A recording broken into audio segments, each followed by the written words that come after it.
நான் சோசியம் பார்க்கலான்னு முடிவு பண்ணிட்டேங்க. 2026 6 சிஎம்னு பார்க்கணும்ல, அதுக்கு முதல்ல நமக்கு சீட்டு கட்டு வேணும். 6 முதல்லன்னு பார்க்கணும். அட பாவிகளா, அது படம் வர்றதுப்பா, அது பிளேயிங் கார்ட்ஸில். நம்ம தான் எது கிடைச்சாலும் விளாடுவோம்ல, இதுலேயும் விளாடுவோம். 3 கட்டு வேறையா? 3 கட்டு ஆடுறதுக்கு நம்ம என்ன ரம்மியாக ஆடுறோம்? சோசியம் தானே பார்க்குறோம். 2 கட்டு ஓரமாக வச்சுருவோம். ஒரு கட்டில் உலகத்துக்கே ஜோசியம் பார்த்துருவோமா? வந்துடுத்து சோசியம் பார்ப்போம். முதல்ல நல்லா சஃபிள் பண்ணிக்கணும். அப்போ தான் யார் எங்கே இருக்கான்னு நமக்கு தெரியாது. நமக்கு இந்த சஃபிள்லாம் வராதுங்க.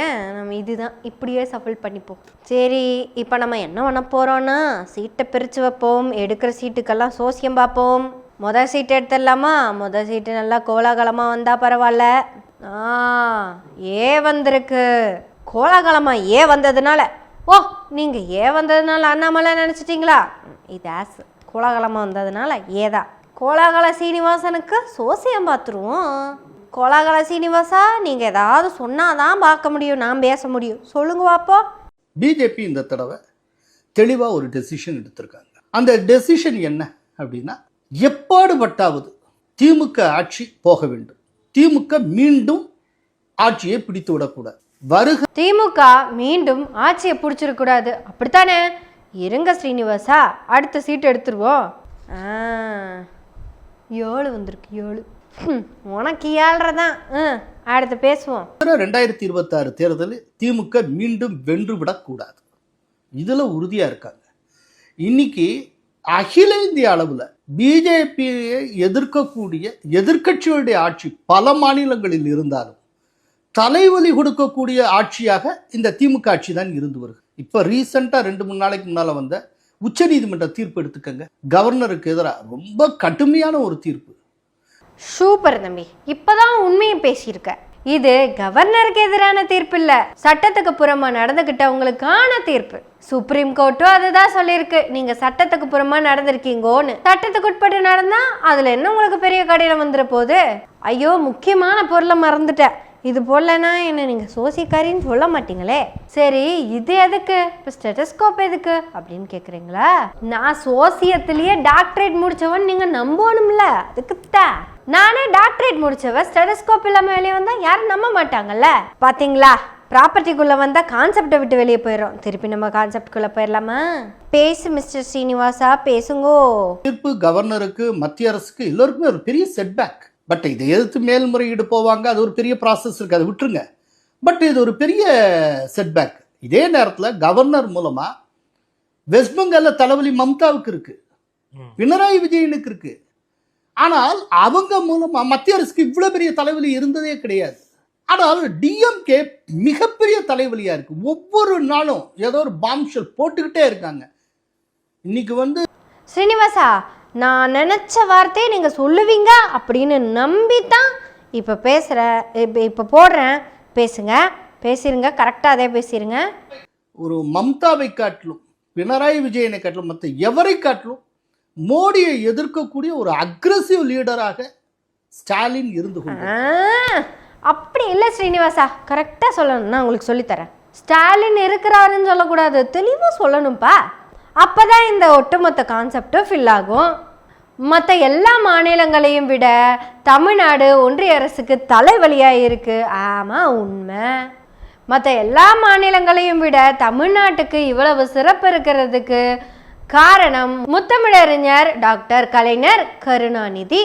இது எல்லாத்துக்குமே தெரியும். ஆனால் நீங்கள் சொல்ல வேண்டிய வார்த்தையை சொல்லாமல் விட்டீங்களே.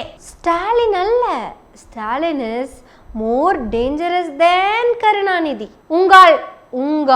உங்கள் சொன்னது இப்படி சொன்னா கூட நோக்கு புரியறதுக்கு செத்த சிரமமா இருக்கும்னு எனக்கு தெரியும். நோக்கு புரியற மாதிரியே சொல்லட்டா? அவ சொன்னது Stalin is more dangerous than கருணாநிதின்னு அவளே சொன்னது. ஸோ உங்களுக்கு 7.5 நிற்கவே நிற்காது, விடாம வந்துட்டு இருக்கும். எதுக்கு ஸ்ரீனிவாசனுக்கு ஜோசியத்தை பார்த்தேன்னு கேட்குறீங்களா? 2026 அவர் சிஎம் ஆக போறதில்ல, உண்மையாலுமே சிஎம் ஆக போறது யாருன்னு அவரே சொல்லிட்டாரு. அதனால திமுக விட்டுருவோம், மற்ற கட்சிக்கு தான் நம்ம சோசியம் பார்க்கணும். சிஎம் ஆக போறது யாருன்னு சொல்லுங்க மிஸ்டர் ஸ்ரீனிவாசா. ஸ்டாலின் இருந்து அதான் அவரே சொல்லிட்டாரு. நம்ம மற்ற ஆளுங்களுக்கு வெட்டியா சோசியத்தை பார்ப்போம். 6 வந்திருக்கா? 6 வந்திருக்கான்னு நினைக்கிறீங்க? 10. கருப்பா 10 வந்துடுத்து. இதுக்கு பேசணும்னா கூலிங் கிளாஸ் இல்லாமல் பேச முடியாது, போட்டுக்கிறேன். 1ம் 0வும் சேர்ந்தா 10. ஆனா இந்த 1 என்ன சொல்லும்? நாம் தனித்தே இருப்போம்னு சொல்லும். ஆனா எல்லா 0வையும் வெளியிருந்து வாங்கிண்டே இருக்கும். சொல்றேன், உங்களுக்கு புரிஞ்சிருக்குமே. ஷீமன்னா அம்பி கோச்சுக்குவன். சைமன்னு சொன்னது ஹெச்ராஜா தான். ஹெச்ராஜாக்கு யாரு சொன்னான்னு கேட்டீங்களானோ? அது களஞ்சியம் தான் சொல்லியிருக்கான். ஆக சீமானுக்கு எடுத்த சீட்டை வச்சு சோசியத்தை பார்த்துடலாமா? இதுக்கு சிஎம் ஆகிறதுக்கான 10 பொருத்தமும் பக்காவா பொருந்தினாலும் சிஎம் ஆகிறதுக்கு வாய்ப்பு இல்லை. ஏன்னா இதோட லட்சியமே சீமான் சிஎம் அல்ல, சீமான் சீமானாகவே வாழ்ந்து சாகணுங்கிறது தான். ஏன்னா ஓட்டர் ட்ரௌசரு, அடுத்த வேலை சோத்துக்கு வழி இல்லை, வெங்கம் பையன், பிச்சைக்கார பையன், இவனோட லட்சியம் பணத்தை சம்பாதிச்சு சந்தோஷமா வாழ்ந்தா போதுங்கிறது மட்டும்தான். அதுக்கு அவன் ஆரம்பிச்ச பிசினஸ் தான் அரசியல். ஒருவேளை இவன் 2226ல சிஎம் ஆயிட்டான்னு வச்சுக்கோங்களேன், அப்ப கூட இவன் சொன்ன எதையும் நிறைவேற்ற முடியாது. அதனாலதான் இவன் நம்ம கவுன்சிலர் கூட ஆயிடக்கூடாதுப்பு அப்படின்னு வெறியோட இருக்கிறான். உடனே நீங்க வந்து கேட்டுருவீங்களே, உனக்கு யார் இதெல்லாம் சொன்னது அப்படின்னு. அவர் தானே கொள்கை தலைவர் அப்படின்னு சொல்லுவீங்க. ஏனுங்க, எந்த தேர்தலையும் அவன் ஜெயிக்கல, சரி இடைத்தேர்தல் வருது நானே நிக்கிறேன்டா அப்படின்னு நின்று ஜெயிச்சிருந்துருக்கலாம்ல. ஆமா, லட்சியம் என்ன எம்எல்ஏ ஆகிறதா கவுன்சிலர் ஆகிறதா, ஏன் சிஎம் ஆகிறதா? ஒன்லி ஒன் பாலிசி, கையில வெய்யி மொய், வாயை திறந்தா பொய். நான் சொல்றத கேட்குறேன், என்னோட தம்பிங்களோட தலையிலையெல்லாம் மையி. ஏதாச்சும் சம்மந்தம் இருந்துச்சா நான் பேசுனதுல? அப்படிதான் இவன் வாழ்க்கை ஃபுல்லா பேசிக்கிட்டு கிடப்பான். இது கவுன்சிலருக்கு கூட லாய்க்கு இல்லை. அடுத்து ஒரு நல்ல சீட்டா எடுப்போம்.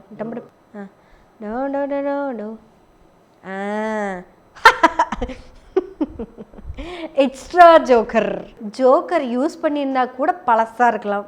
அது என்ன புது ஜோக்கரா வந்திருக்கு, அதுவும் டம்மி ஜோக்கரா வந்திருக்கு. சரி, இதுல என்ன எழுதியிருக்கு? V for Vijay. விஜய்க்கு வந்திருக்குங்க. இவர் 2026ல சிஎம் தானுங்க. எந்த மாற்றமும் கிடையாதுங்க, எந்த மாற்றமும் கிடையாது. ஏன்னா கிட்டத்தட்ட எல்கேஜி படிக்கிற பையன்ல இருந்து 8வது படிக்கிற பையன் வரைக்கும் இவருக்கு பெரிய ரசிக கூட்டம் இருக்குங்க. இத்தனை பேர் ஓட்டு போட்டா நம்மளால என்ன ஆவாரு? எஸ்பிஎல் ஆவாரு, ஸ்கூல் பீப்புள் லீடர். அதுக்கு தான் இது செட் ஆகும். ஏன்னா இதுக்கு பாவை தவிர ஒன்றும் தெரியாது. பாசிசம் பாயாசத்தை சாட்டா சொன்னனுங்க. அந்த பாப்பான்னு சொன்னது உங்களுக்கு அஞ்சலி பாப்பா ஞாபகம் வந்திருக்குமே. அதுக்கு நான் என்னங்க பண்ண முடியும்? இதை தூக்கி போட்டா கூட இதுக்கு கேவலம். அதனால அதை அப்படியே பொத்தனாப்புல வச்சிருவோம். ஏன்னா கூட இருக்கிறது ஒரிஜினல் ஜோக்கரான புசி ஆனந்த், அப்புறம் ஆஸ் ஜாக் குயின் கிங்குக்கு சேராம இருக்கிற அந்த ஆதவு. இதையெல்லாம் வச்சு ரம்மி கூட நல்லா ஆட முடியாது. என்னடா அது, நானே ஏதாவது கார்டு எடுத்து நல்ல சோசியம் பார்க்கலான்னு பார்த்தா ஒன்றும் வரமாட்டேங்குது. அடுத்து எடுத்துருவோம். என்னடா அது, 1 கேட்டா 2 வருது. அடடா, பார்த்தீங்களா? 9, 10. ஓ, தேர்தலில் நின்னா 10 தோல்வி பழனிசாமி ஆயிடுவாங்கன்னு தேர்தல்லையே நிற்கலல்ல. எப்பா, இனி நீ பர்மனன்ட் தோல்வி பழனிசாமின்னு உனக்கு யாரை சொல்லி புரிய வைக்க போறான்னு தெரியல. ஏதோ கொஞ்சம் வாய்ப்பு கொஞ்சம் நஞ்சமா இருந்துச்சு. அதை கூட முந்தா நேத்து போய் கையை தூக்கி கை கழுவிட்டியப்பா. அதிமுகனா உங்க ஆளுங்க வச்ச பேரு அண்ணா திராவிட முன்னேற்ற கழகம். அன்னைக்கு நீ கட்சியில இல்லைங்கிறதுக்காக இன்னைக்கு அமித்ஷா திமுகன்னு வச்சுட்டியப்பா. உங்களுக்கே நல்லா தெரியும், போன தடவை பிஜேபியோட கூட்டணியில இருந்ததுனால தான் ஆட்சி மொத்தமா போச்சு. ஆனா கட்சி உங்க கையில இருந்தது. நாடாளுமன்ற தேர்தலில் கட்சியை காப்பாற்றணுங்கிற எண்ணம் வந்து பிஜேபி கூட கூட்டணி இல்லைன்னு சொல்லி நின்னீங்க. ஏன்பா இப்போ கட்சியும் வேண்டானே முடிவு பண்ணிட்டீங்களா? நான் ஏதோ டைமிங்க்கும் ரைமிங்க்கும் வேண்டி 10 தோல்வி பழனிசாமி பர்மனன்ட் தோல்வி பழனிசாமின்னு சொன்னேன். அதை நீங்க உண்மைனே எடுத்துக்கிட்டீங்களா? இனி அதுதான் லட்சியமேவா? இனி கட்சி இருந்தா தானே ஜெயிக்கிறதுக்கு. கட்சியவே அடமானம் வச்சுட்டானா எதிர்கட்சி தலைவரா நிப்பீங்க அப்படின்னு பார்த்தா சரத்குமார் மாதிரி ஆயிட்டீங்களே. கட்சியவே கொண்டு போய் வேற இடத்துல இணைச்சு கலைச்சிடலான்னு. பர்மனன்ட் தோல்வி பழனிசாமிக்கு என்னத்தை போய் சோசியத்தை பார்க்கறது, அப்படிதான். சரி, அடுத்த 6 வரான்னு பார்ப்போம். நல்ல சீட்டா வாடா ராசா. நாலு, அது ஹார்ட்டின். நாளுக்கு இப்ப யார சொல்றது? யாரும் இல்லையா? நைனா நாகேந்திரன். நாலு நானா, நாலு நானா அவருக்கே சொல்லிடலாம். ஐயா நீங்க சிஎம் எல்லாம் அவள அது வராது, ஏன்னா கூட்டணி ஆட்சின்னு முடிவு பண்ணி போச்சு. அதுவும் அமித்ஷா திமுக தலைமையில தானே நீங்க சொல்லிட்டீங்க. ஒருவேளை மற்ற ஊர்ல வர மாதிரி, அதாவது மற்ற மாநிலங்கள்ல வர மாதிரி நாத்தாக்காக்கு ஒன்று, தாவேக்காக்கு ஒன்றும் இல்லை.